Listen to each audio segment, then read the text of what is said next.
Listen to this sentence. He is very brave. It's a good sentence. It gives us information. But now listen to this. He is as brave as a lion. And this. He is a lion in battle. Suddenly, you don't just understand. You see it. You feel it. This is the magic of figurative language. It is the secret that poets and great writers use to paint pictures with words, to make their ideas unforgettable. And today, you are going to learn how to do it. Welcome back to our advanced series, English Grammar Unlocked. I'm your host, Scarlett. Today, we are learning the beautiful art of comparison by mastering two of the most powerful tools in creative writing, similes and metaphors. In this episode, we will turn a grammar lesson into a poem. First, we will join a poet named Alistair as he describes the journey from a dramatic storm to a calm morning, and see how similes and metaphors create powerful imagery. Second, we will master 7 essential vocabulary words for creative and figurative language. And finally, for our language focus, we will break down the simple grammatical structures of similes and metaphors. Are you ready to become an artist with words? How do we make our descriptions more powerful? The simplest way is to compare what we are describing to something else that our listener already knows and understands. Let's see how our poet Alistair describes an approaching storm. Part 1. The Approaching Storm. Our story today comes from the journal of a poet named Alistair. He is sitting in his study, looking out the window at a changing sky. He wants to capture the scene not just with facts, but with feelings and images. He begins to write. The clouds gathered in the sky. At first, they were white and soft, like giant pillows floating on the wind. But soon they grew darker, merging together until the whole sky was gray. The dark clouds were like dark mountains moving slowly across the land. The wind began to blow. Its sound was like a lonely wolf howling in the distance. Then the rain started to fall. The first few drops were as light as feathers, barely touching my window. But soon the storm arrived. The rain was coming down like a curtain, so thick that I could not see the trees across the field. I was safe inside my warm house, feeling as snug as a bug in a rug. Let's pause Alistair's beautiful description. Every single comparison he made is called a simile. The job of a simile is to compare two different things using one of two magic words, like or as. A simile is an explicit, direct comparison. It tells the listener, hey, this thing is similar to this other thing. There are two main structures for similes. The first structure is like plus a noun. For example, the clouds were like dark mountains.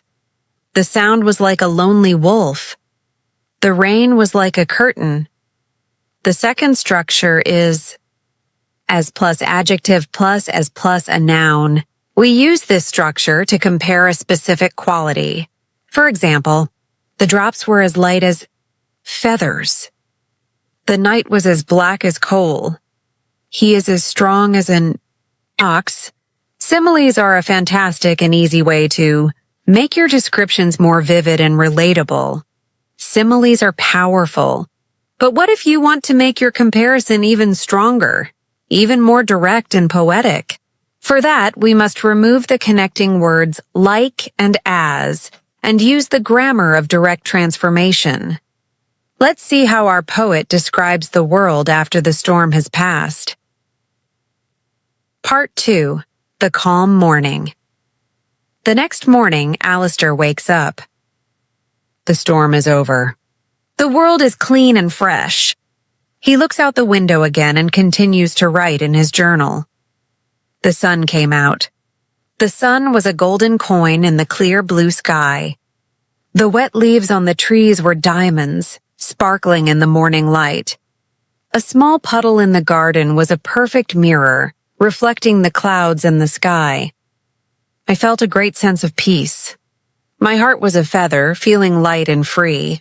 I smiled. I remembered that life is a journey, full of storms and sunny mornings. Let's pause one last time. Alistair is now using our second tool, the metaphor. The job of a metaphor is to make a direct comparison by saying that one thing is another thing. It does not use the words like or as. It is a stronger, more artistic, and more powerful comparison. Look at his sentences. He doesn't say the sun was like a golden coin. He says the sun was a golden coin. He doesn't say the leaves were like diamonds. He says the leaves were diamonds.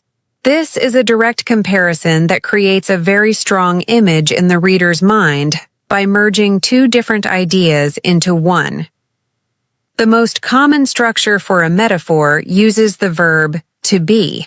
Noun plus is are, was, were plus noun. Her voice is music to my ears. He is a shining star in his company. The world is a stage. Metaphors are the heart of poetry and creative writing.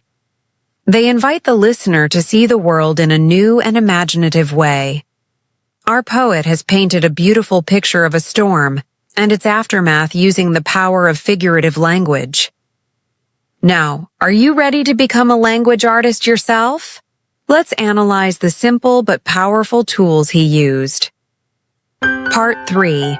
Language Focus. First, let's master our 7 essential vocabulary words for today's lesson. Our first word is simile.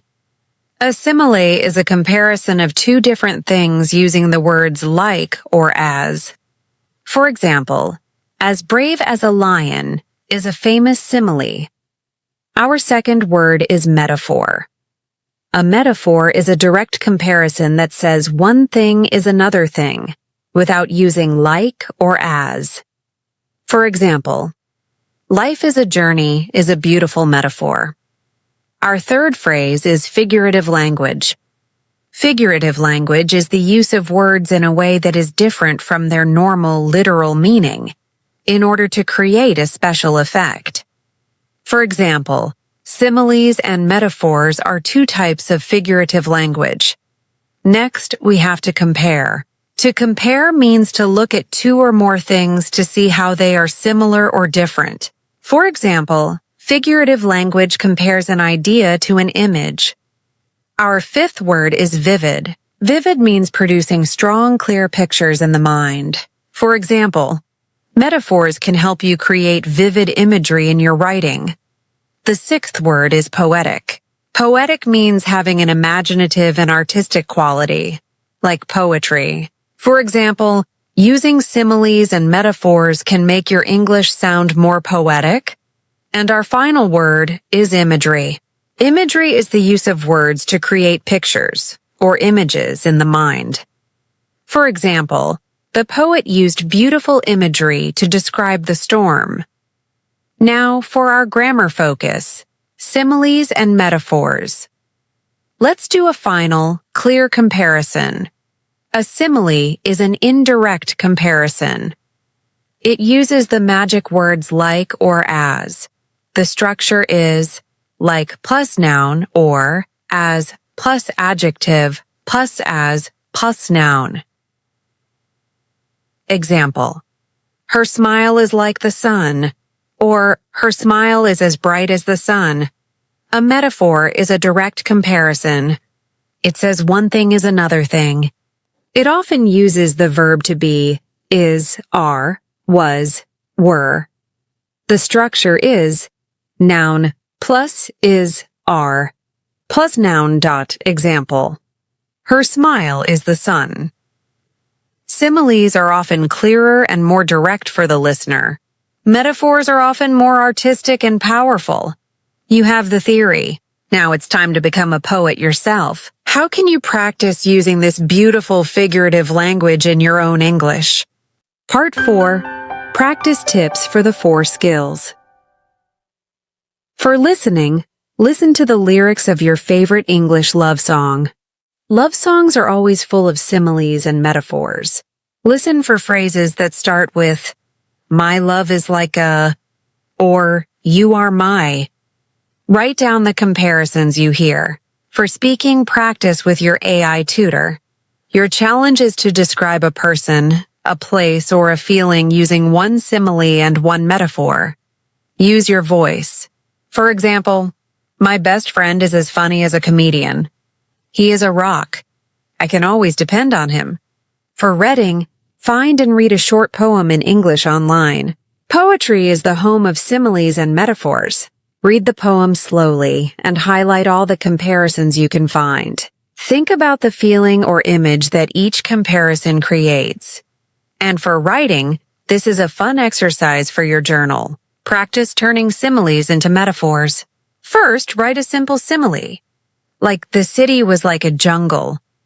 Then, in the next sentence, turn it into a stronger metaphor. "The city was a jungle." Feel the difference in power between the two sentences. Part 5. Your next action today. You have learned the grammar of art.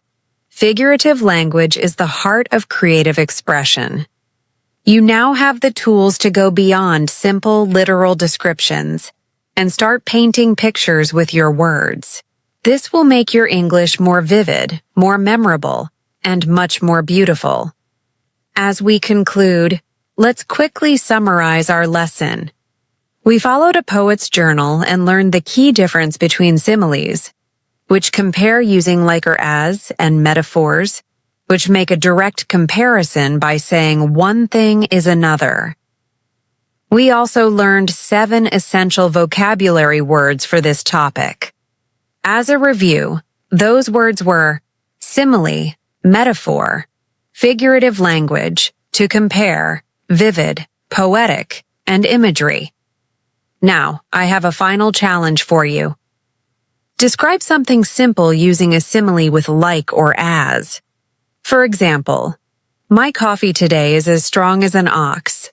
Let's get creative in the comments section below.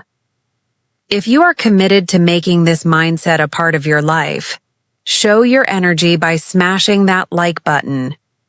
Be a hero for a friend by sharing this video with someone you know who loves poetry and beautiful language. And to lock in your commitment to learning, subscribe and smash that notification bell so you don't miss our next workout. Remember, you are an artist and the English language is your paint. Until next time, take care and happy learning.